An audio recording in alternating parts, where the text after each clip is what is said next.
Pemerintah menyatakan bahwa permohonan pengesahan hasil Kongres luar biasa di Deli Serdang, Sumatera Utara tanggal 5 Maret 2021 ditolak. Ada argumen-argumen tentang anggaran dasar tersebut yang disampaikan oleh pihak KLB Deli Serdang. Kami tidak berwenang untuk menilainya, biarlah itu menjadi ranah pengadilan. Jika pihak KLB Demokrat, KLB Deli Serdang merasa bahwa anggaran dasar, anggaran rumah tangga tersebut tidak sesuai dengan undang-undang partai politik, silakanlah digugat di pengadilan sesuai ketentuan hukum yang berlaku. Partai Demokrat kubu KLB disahkan sebagai dan tidak ditolak oleh pemerintah, dalam hal ini Menteri Hukum dan HAM, betapa hebatnya gejolak yang akan melanda Indonesia pada waktu itu, teristimewa Pak Jokowi. Seolah-olah Pak Jokowi berada di belakang kita dan pemerintah ikut cawe-cawe karena Pak Muldoko adalah bagian dari pemerintahan di mana dia adalah KSP. Nah, itulah kami menghargai apa yang disampaikan pemerintah pada waktu itu, biarpun dia mengatakan bahwa menolak.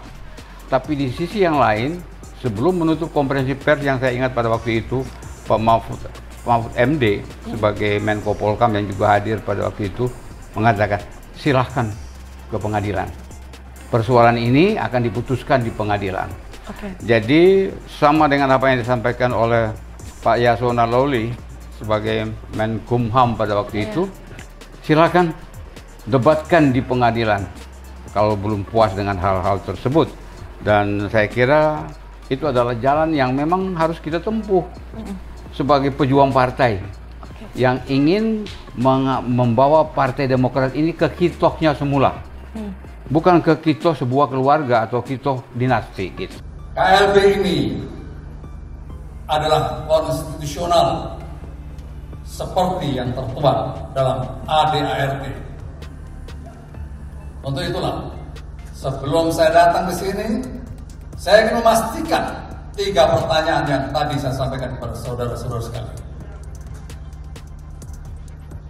Setelah ada kepastian, saya dengan sukarela untuk datang ke sini, walaupun macetnya luar biasa.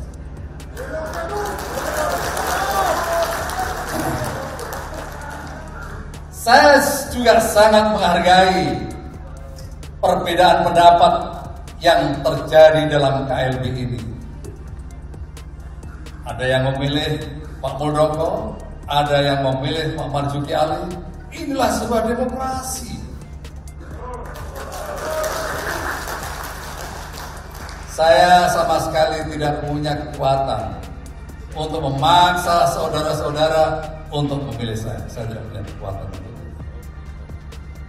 Adalah seorang KSP yang ikut terlibat di dalam GPKPD ini kan kayak gitu. Itulah menjadi pertanyaan besar, seakan-akan menafikan norma, etika dan kepatutan gitu loh. Kenapa dalam gawean katakanlah ini kan internal Partai Demokrat seharusnya. Tapi kenapa kok kemudian datang faktor eksternal ini, orang dekat presiden, ya kan, ingin menjadi ketua umum partai kami, tetapi tidak melalui proses yang benar. Dan sangat disayangkan, sudah tahu prosesnya nggak benar, ya kan, tapi beliau tetap kemudian mengiyakan gitu tawaran itu. Padahal seharusnya sebagai sosok, mohon maaf nih kan, beliau ini kan seharusnya punya segala perangkat, punya tim gitu kan, bisa ngecek dulu dong, datanya bener nggak? Masa hanya apakah ini benar sudah dengan ADART? Ya Allah, ini ketua umum sambungan telepon. Ini kan bukan kuis di TV gitu loh ya kan, call a friend atau apa ya, bukan maksud saya. Ini yang sangat disayangkan. Nah, lagi-lagi kalau misalnya bilang dengan faktor ini, kami sangat yakin ini oknum, Pak. Ini oknum yang mencatut nama-nama pejabat pemerintahan. Dengan memohon ridha Allah Subhanahu wa taala, Tuhan yang Maha Kuasa, dan dengan mengucapkan Bismillahirrahmanirrahim, Kongres Partai Demokrat kelima tahun 2020 dengan resmi saya nyatakan dibuka. Telah ditetapkan secara aklamasi Bapak Agus Harimurti Yudhoyono sebagai Ketua Umum Partai Demokrat masa bakti 2020-2025. Kongres yang paling tinggi, kongres baru Rapim, Rapimnas, Raker dan lain-lain. Tetapi ini dari anggaran dasar yang dibuat oleh mereka, kongres di bawah Ketua Majelis Tinggi. Padahal Majelis Tinggi tidak dipilih di kongres. Majelis Tinggi itu ditentukan saja, ya. Tetapi kok dia punya jabatan, kok bisa mengakomodir semua persoalan? Menjadi ketua umum harus izin Majelis Tinggi, ketua DPD harus izin Majelis Tinggi, menjadi calon bupati harus izin ketua Majelis Tinggi. Saya pikir jangan sampai lama-lama orang mau menikah juga harus izin ketua Majelis Tinggi gitu loh Mbak, gitu ya. Jadi ini sudah sangat salah. Kenapa baru kita tahu? Ya memang baru dipersoalkan karena memang baru terbuka. Kalau atau anggaran dasar, anggaran rumah tangga yang kita bawa sekarang ke pengadilan negeri itu, PN itu, dibahas di kongres, pasti dikomplain banyak orang. Ada beberapa bukti dari teman-teman yang ikut kongres pada bulan Maret tahun 2020 yang juga sekarang berpihak ke kita, dan mereka udah dipecat oleh AHY gitu. Mereka mengatakan sendiri, menjadi saksi, kami bingung kok tidak ada pembahasan apa-apa, tiba-tiba AHY dinobatkan sebagai ketua umum. Melihat proses-prosesnya dalam kongres itu 40 menit itu kok banyak kejanggalan. Oke, ini ya saya setuju ya, ketok. Menentukan ketua. Apalagi kemudian menentukan ketua umum mendadak. Ya ini kita ada calon nih, ada 2 nih. Loh, emang calonnya itu dari mana gitu? Ada berkas pendaftarannya enggak? Karena mohon maaf Mbak, kalau menjadi calon ketua umum di Partai Demokrat itu ada tatip juga. Ada proses pendaftaran juga seperti yang dilakukan kami di Kongres kelima 2020 kemarin. Ya dibuka pendaftarannya. Beberapa hari dibuka, kemudian pada hari H diumumkan nih pendaftaran hari apa, jam berapa, syaratnya apa saja, sudah ada itu. Dan Mas AHY kan kemudian mendaftar, Mbak. Datang mendaftar ditemani dengan para ketua-ketua DPD waktu itu kan. Ada berkas-berkas yang masih dikumpulkan. Dikumpulkan itu kan bisa dilihat lah di berbagai. Nah ini kan zaman digital ya, jejak digital itu jelas gitu loh ya.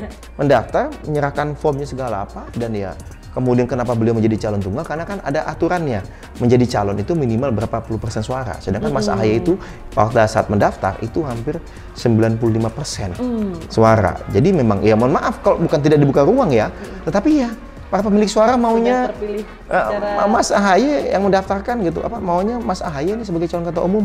Jadi sehingga hanya punya 1 calon ya, karena kan ada aturannya gitu.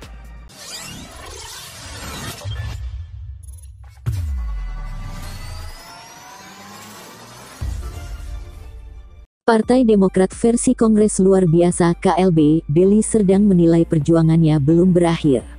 Pemerintah dinilai masih memberi kesempatan Kepala Staf Kepresidenan KSP, Muldoko dapat disahkan menjadi Ketua Umum Partai Demokrat. Dipersilakan bertempur di pengadilan. Jadi kita mengikuti apa yang disarankan pemerintah, kata Ketua Dewan Kehormatan Demokrat hasil KLB Max Sopakua. Menurut dia, pihaknya bakal menempuh seluruh jalur hukum untuk memenangkan Muldoko. Menyelesaikan masalah melalui proses hukum di pengadilan dianggap menjadi jalan yang paling tepat. Max mempermasalahkan anggaran dasar anggaran rumah tangga ADART Partai Demokrat 2020 yang disusun kepemimpinan Ketua Umum Agus Harimurti Yudhoyono. ADART itu dianggap tidak sah. Dia mengatakan ADART itu tidak dibuat di dalam Kongres 5 Partai Demokrat 2020. Pasalnya, kata dia, tidak ada kader yang mengetahui penyusunannya. Mungkin itu dibuat di rumah AHY, di Cikeas, sehingga peserta Kongres tidak bisa membahas itu, ucap Max. Proses ini, kata Max, menyalahi aturan sehingga kepemimpinan AHY dianggap pantas dilengsarkan. Max yakin pihaknya akan menang di pengadilan. Ketua Umum Partai Demokrat Agus Harimurti Yudhoyono atau AHY menjawab kritik Demokrat menjadi partai keluarga sejak Kongres 2020. Agus balik mempertanyakan letak kesalahan jika anggota keluarga Yudhoyono berkiprah di Demokrat. Apa salahnya keluarga Yudhoyono dalam Partai Demokrat? Ada yang salah enggak? Kata AHY di kantor Tempo, Jakarta. Agus Harimurti Yudhoyono mengatakan Kongres 2020 dihelat dengan membuka peluang bagi siapapun untuk mencalonkan diri. Namun, kata AHY, hanya dia yang mendaftar sebagai calon ketua umum. Agus Harimurti Yudhoyono lantas menjelaskan posisi keluarga Yudhoyono di Partai Demokrat. Ia mengatakan ayahnya, Susilo Bambang Yudhoyono, secara faktual memang pendiri Partai Demokrat. Meski begitu, AHY menyebut Yudhoyono tak pernah meminta dikultuskan. Tapi kader semuanya tahu siapa yang mendirikan dan babak kedua membesarkan partai, ucapnya. Agus Harimurti Yudhoyono mengatakan besarnya Partai Demokrat tak bisa dimungkiri lantaran SBY. Ketika Yudhoyono menjadi presiden pada 2004, Demokrat belum banyak dikenal publik. Namun pada 2009, perolehan suara partai berlambang merci ini meroket hingga 21% dengan 148 kursi di Dewan Perwakilan Rakyat. Masa keemasan itu berlangsung hingga tahun 2012 sampai tahun 2013 ketika partai anjlok karena kasus korupsi sejumlah kader. Menurut Agus, Yudhoyono yang awalnya tak ingin menjadi ketua umum lantas didesak mengambil kepemimpinan untuk menyelamatkan partai. Akhirnya beliau, ya sudahlah demi amanah kader, saya turun gunung, menyelamatkan Partai Demokrat melalui KLB 2013 menerima sebagai ketua umum tapi juga tetap menunjuk seorang ketua harian ketika itu, ujar AHY. Yudhoyono kembali menjadi ketua umum Demokrat lewat Kongres 2015 atau setahun setelah tak lagi menjabat presiden. Menurut Agus, Yudhoyono sudah merencanakan untuk menjauh dari politik setelah masa jabatan ketua umum berakhir tahun 2020. Sebelum ibu wafat pun, beliau, Yudhoyono, sudah punya cita-cita berdua, ini yang terakhir, setelah ini saya akan fade away dari day-to-day politics, kata Agus. Ani Yudhoyono meninggal pada tanggal 1 Juni tahun 2019, sebelum SBY purna tugas dari jabatan ketua umum Demokrat. Adapun Kongres 5 digelar pada Maret tahun 2020. Menurut Agus, Kongres 2020 lantas digelar lewat sebuah proses yang demokratis. Ia mengatakan gelaran itu berbeda dengan Kongres luar biasa Deli Serdang dengan terpilihnya Muldoko sebagai ketua umum, yang disebutnya diwarnai ancaman, intimidasi, dan iming-iming kepada kader Demokrat. Agus mengatakan peserta Kongres 2020 adalah para pemilik suara yang sah di partai. Ia mengatakan sebagian besar dari mereka masih hidup dan ada untuk dimintai testimoni secara langsung ihwal gelaran Kongres 2020 itu. Agus menyampaikan dirinya memang sempat bersafari ke 34 provinsi dan 514 kabupaten kota sebelum Kongres. Alasannya, ia mengaku mendengar harapan yang berkembang agar maju sebagai calon ketua umum. Ingin memastikan kebenaran aspirasi itu, dia berkeliling menemui para pemilik suara, yakni Ketua DPD dan Ketua DPC Demokrat. Agus berujar dari pertemuan tersebutlah ia mendapatkan semangat dan mandat untuk mencalonkan diri. Agus lantas terpilih menjadi Ketua Umum Partai Demokrat secara aklamasi. Menurut Agus Harimurti Yudhoyono, tidak tepat jika dia disebut menjadi Ketua Umum Demokrat karena politik dinasti. Kendati begitu, Agus mengaku tak bisa mencegah jika ada yang menganggap Kongres 2020 tidak fair dan memberikan ruang kepada kader lain. Ia mengatakan perbedaan anggapan itu bagaimanapun adalah bagian dari demokrasi. Yaitu persepsi mereka, saya juga nggak bisa mencegah. Inilah the very fundamental of demokrasi, ada perbedaan suara, perbedaan pandangan, saya embrace aja, ucapnya.